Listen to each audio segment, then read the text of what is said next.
যুবক যে সমাজের ভিতরে যে কাজের ব্যাপারে জেগে যায় সেই কাজ তার লক্ষ্যে পৌঁছে যায়।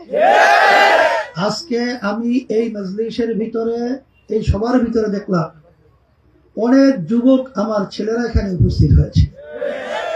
বাংলাদেশের ইতিহাস 2024-এর গণ অভ্যুত্থানের ইতিহাস।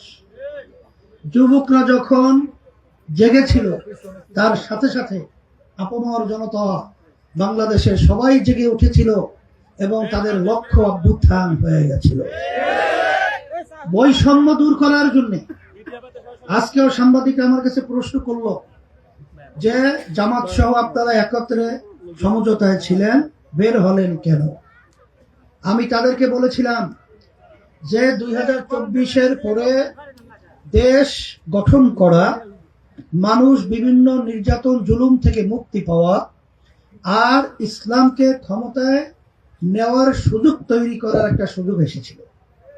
কিন্তু আমরা কি দেখলাম, যেই বৈষম্য দূর করতেছিলাম বা যেই বৈষম্য দূর করার জন্য আমাদের গণ অভ্যুত্থান হলো, হাজার হাজার মানুষ জীবন দিল, সেই বৈষম্য শুরু হয়ে গেল আমাদের সাথে। বলে কেন? আমরা প্রথম স্লোগান দিয়েছিলাম ইসলামের পক্ষের একটা বাক্স। সারাও জেগেছিল আল্লাহর বান্দারা, আল্লাহর বান্দিরা তার পক্ষে, তারা মাশাআল্লাহ তাদের মনোভাব ব্যক্ত করেছে।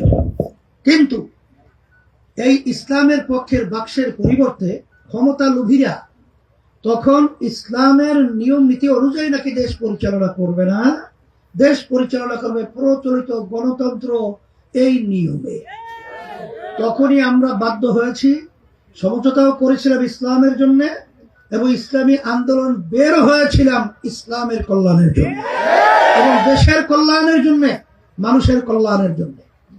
আমি আমার ভাইদেরকে বলবো, ইসলামী আন্দোলন বাংলাদেশ পরীক্ষিত একটা রাজনৈতিক ইসলামী দল।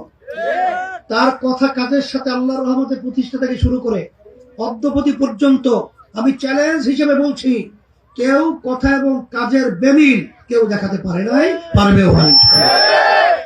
ইসলামী আন্দোলন বাংলাদেশ প্রতিষ্ঠিত হয়েছিল এই দেশের কল্যাণের জন্য, মানুষের কল্যাণের জন্য। কিন্তু আমরা দেখেছি যারা নাকি বিভিন্ন সময় রাজনৈতিক দল হিসেবে বিভিন্ন সুন্দর সুন্দর কথা বলে, কিন্তু তাদের কথা কাজের সাথে কোনো মিল নাই। এখন যাদের কথা কাজে মিল নাই, তাদের সঙ্গে থেকে তাদের ক্ষমতার সেই হিসাবে সহযোগী হিসাবে ইসলামী আন্দোলন বাংলাদেশ থাকতে পারে না। এই জন্য কিন্তু আমাদের আলাদা হতে বাধ্য হয়েছে। কিন্তু মনে করেছিল অনেকে যে আমরা একা হয়ে গেছি। না, আমাদের সাথে আল্লাহ রয়েছে, আমাদের সাথে যারা ইসলামকে ভালোবাসে তারা রয়েছে, সম্মানিত উলামায়ে কেরাম রয়েছে। এবং এই বাংলাদেশের ভিতরে আমি আজকে বাস্তবে দেখছেন আমার যুবকরা রয়েছেন, আমার ছাত্ররা রয়েছেন, আমার মুরব্বীরা রয়েছেন, পর্দা আলেম মা বোনেরা ইসলামী আন্দোলন বাংলাদেশের পক্ষে রয়েছে, আপনাদের প্রতীকের পক্ষে রয়েছে। সেই হিসাবে উন্নয়নের কথা আমি কি বলবো? তাহলে হুজুর দেশের উন্নয়ন কি করবেন? আরে উন্নয়নের ফুলঝুরি সহায়ত করে লাভ নাই। 53-54 বছর বিভিন্ন রাজনৈতিক দলের দেখেছি তারা উন্নয়নের কথা বলে ক্ষমতায় যাওয়ার পরে টুনটুন না টুনটুন। এই ধরনের কমিটমেন্ট আপনাদের সাথে করে করে লাভ নাই। তবে এতটুকু বলতে পারি যে আল্লাহ যদি আমাদেরকে ক্ষমতায় নেয়, আল্লাহর রহমতে দুর্নীতি থাকবে না, চাঁদাবাজি থাকবে না, এবং আল্লাহর রহমতে আপনাদের দয়া প্রতিটা বাংলাদেশের মানুষের মুখে হাসি ফুটবে, এই নিশ্চয়তা আপনাদেরকে আমরা দিতে পারছি।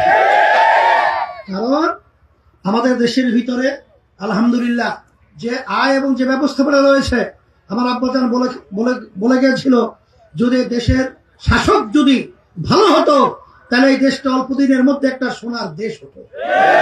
কিন্তু আমরা পেলাম কি? চোরের খুনি পেলাম কি? এদেশের টাকা বিদেশে পাচারকারী। আমরা কি পেলাম? এরা ক্ষমতায় থাকার জন্য মায়ের কোল সন্তান হারাকারী। আমরা যদি বারবার এই ভুল করি তাহলে এই দায় আমাদের মাথায় চলে আসবে। এর জন্য আমরা বলেছিলাম ইসলামের পরে একটা বাক্স, আল্লাহর রহমতে এখন ইসলামের পক্ষে একটা বাক্স রয়েছে। কারণ বিএনপি জোট সহ যারা আসছে ইসলাম অনুযায়ী দেশ চালাবে বলে, জামাতের সাথে যারা রয়েছে জামাতের নেতৃত্বে জোট, তারা কি ইসলামের কথা বলে? একমাত্র একটাই দল ইসলামী আন্দোলন বাংলাদেশ, আমরা বলি ইসলামের নীতি অনুযায়ী রাষ্ট্র পরিচালনা করব। অনেকে আবার বলে থাকে ইসলাম শুনলে ভয় পায়। ইসলাম কি ভয়ের জিনিস? ইসলামের মধ্যেই বিজাতি হিন্দু সহ সবাই শান্তি নিশ্চিত রয়েছে। চরমরা ইউনিয়নে খবর নিয়ে দেখেন, হিন্দুরা সেদিন বলছিল যে আমরা ভোট দেব হাত পাখায়। এবং ঢাকায় আমাদের মহাসমাবেশে হিন্দু জোটের মহাসচিব যে আসছিল, সে বলেছিল যে ইসলামী আন্দোলন পীর সাহেব চরমনাই কে, যার কথা কাজের মিল পাই পীর সাহেব চরমনা। এবং সে বলেছিল